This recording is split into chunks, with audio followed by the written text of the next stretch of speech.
this is the return of the Gaming Goose, with my brief history of video games, part 1 of part 1. I'm going to be going through what I dub the old age of video games, before video games and pre-video games, into the golden age. What I feel the golden age is really the late 80s, early 90s, when arcade and home was really in sync. What I'm going to be doing is talking a little bit about the history of video games from my perspective. This is my experience and what it was like being a fan and growing up, and the culture of video games that was going around at the time. And I'm going to touch briefly on the history and some facts, but I'm not going to really go into the Japanese or European market because I didn't experience that, and like I said, this is kind of my view.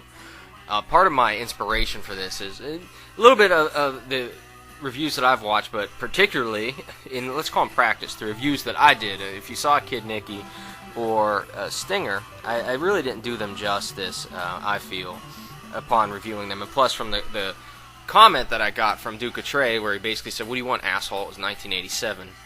And I gave that a good think or two, and he's right. It was in 87. And I think I took it out of perspective, because most of us can't envision a time when there weren't games. But there was a time when people didn't have any games to play. They had mechanical bullshit things that you would play at fairs where you drive cars on spindles. And this goes back to the 1800s and pre-games, and you play these on boardwalks and fairs now up until the 40s and stuff. So it's been around a while. The first pinball was invented in 1871, so the concept of coin-op gaming isn't new at all. But the video games is, and the first guy to pioneer it was this man, Ralph Baer. Here he is getting a National Medal of Technology from Bush in February of 06. Basically, first contribution that he made to video games. He was the first guy to do it, and his contribution in helping make them commercial helped him win the medal, and a bunch of other awards he's won as well, because he was the first guy to really think of it. But you weren't the first to come up with games, were you, bitch? It's my terrible Bush impression. He wasn't the first to come up with video games. The first guy was A.S. Douglas, A.S. Sandy Douglas, a PhD student at Cambridge, who made tic-tac-toe noughts and crosses here on an EDSAC computer, which this is the HAL-like display. That's table tennis. Which was an old, you could play these things on ROMs and things of that nature, but it was an old vacuum tube style computers that they had in the 40s. Pioneer in Japan, brought over to UK and things of that nature. And if you've ever seen an EDSAC, that's what it looks like. So it took that to run tic-tac-toe, which says that the first game was on Joshua from War Games. And maybe, now that I think about it, that's why Broderick had it play tic-tac-toe at the end. If you've ever seen that flick, but anyway, I digress. Ralph Baer was the first guy to say, you know what, we need to get this technology and bring it to people's homes. And he thought of this in 1966. And he invented a few other things as well. He's the first guy to come up with Simon. He invented the light zapper technology. Here's a prototype of it. So, you know, he did a lot of things. The striking thing to me is the father of video games looks like the Crypt Keeper. But he invented the brown box, which was later repackaged and sold to Magnavox, and renamed the Odyssey. It came out in 72. It sold for $75. It had all the games in it, so basically the carts was just connecting jumpers in it, and you would just play various games. And you play games with dice and chips and stuff, and there are even plastic overlays that you would put on the screen, so you could play table tennis. You could see in Simon Says there, that would go that way. And, you know, it was revolutionary at the time, but you got to put it in perspective. They were still using pull tabs in 72, because the push tab we use today wasn't invented until 75. And the controllers were weird. And some of the games were different, as you can see here. I mean, they're pretty simplistic. This right here is a picture of computer golf. This is actually for the Odyssey 2, I believe. And there are a bunch of other pioneers that came up. One guy that kind of saw and played Pong on that, or table tennis, was Nolan Bushnell here, who's arguably could be the father of video games as well. Worked for Atari, and he helped pioneer many things in video games. One of them is Pong. I had the Coleco version that I played at home when I played Pong, and it was alright, I mean, in terms of Pong. But Odyssey was the first home system. The first and granddaddy of the cart-based system was the AES, or renamed the Channel F.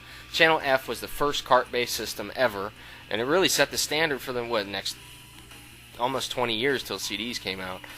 And came out in 76 for $169. it was revolutionary in the time because it was the first where you could put different cartridges in it and play different games. Now, it came with two. I believe it was Pong and hockey or something.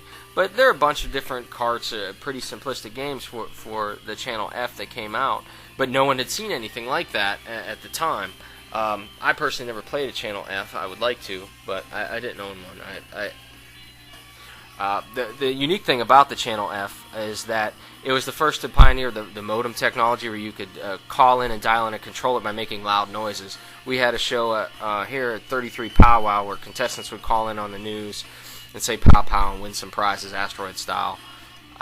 But Nolan Bushnell also created the first coin-op system. This is Computer Space in 1970. He's credited with that, and it appeared in movies like Jaws and stuff. But it wasn't the first really coin-operated game. The first one is here. It's a Galaxy game. This was in the Student Union in Stanford University.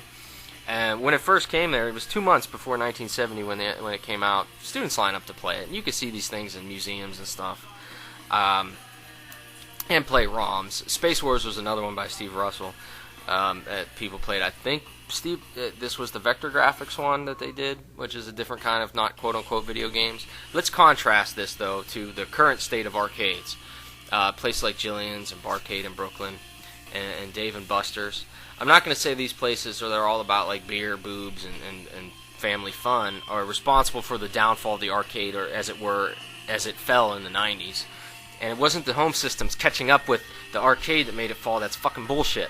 I can tell you when I played games, the term quarter eater was because the game was fun to play. Games like Narc and Ghosts and Goblins, games like that ate your quarters and they were fun to play because they were hard. Today, games put these fucking time limits on. You had to buy, points on cards and bullshit, and it's just designed to take your money. Games like Silent Scope and House of the Dead and all these other racing games that are just designed to take your money. And arcades lasted up until the 90s and were featured in movies. The last movie I remember was Terminator 2. Remember when Schwarzenegger picked up Eddie and that kid from Different Strokes, and they were in the arcade. And that's what you did when you were 15 because you're trying to get some pussy. You get your boys and you'd be like, Hey, buddy, let's go get some pussy and play some games. And you'd hang out in the mall with a couple bucks, and that was your night of entertainment.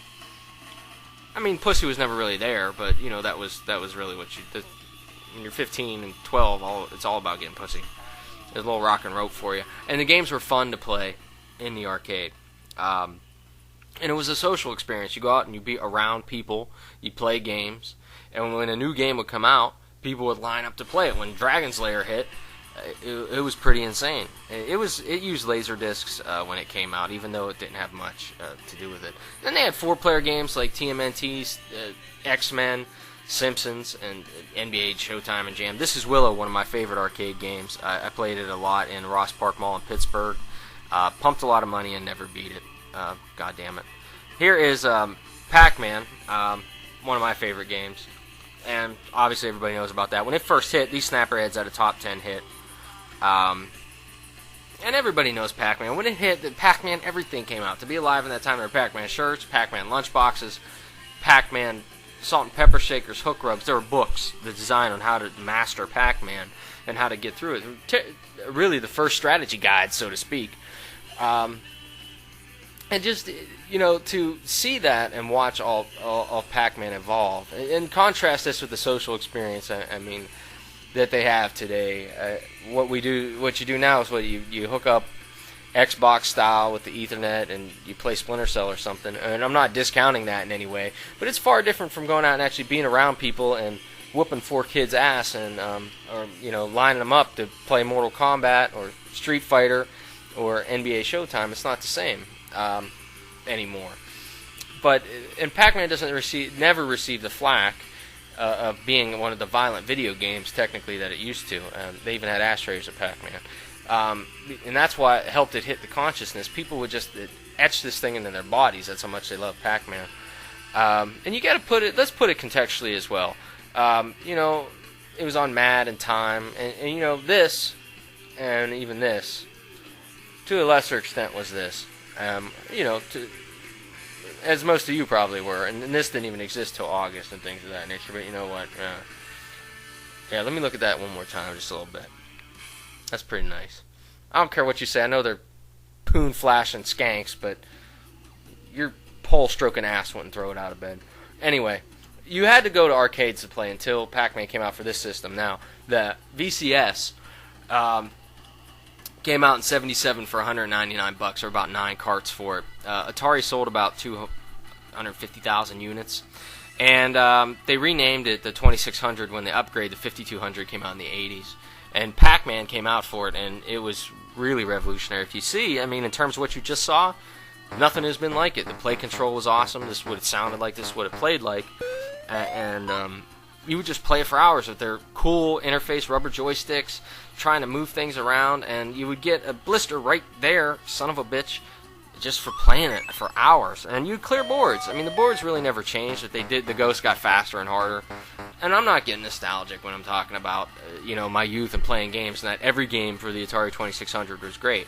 Or, more to the point, that everything that came out in the 80s was great. Some things that came out in the 80s really need to stay in the 80s because they were just campy and terrible. And this has nothing to do with really any of the 2600 or anything, but I include this because why does B.A. look like some African bully dude in this picture? What are they doing to him? But they did make an A-team for the 2600. Here it is right here. That's not one of the games I've ever played, really. But there are a lot of classic games like Frogs and Flies, Miss Pac-Man, Mr. Do, direct arcade translations, so to speak, like Jungle Hunt. Games that you set the standards when you're playing, that set the standard for when you're playing and for games today. Because it was all about playing, getting points, clearing boards. Some say E.T. was part of the downfall of Atari. But and there are even companies such as Mystique who put out this porn game, Custer's Revenge, for the 2600. It was that popular, and it obviously came under some discretion. And this is going to lead me into the other systems that followed the Atari.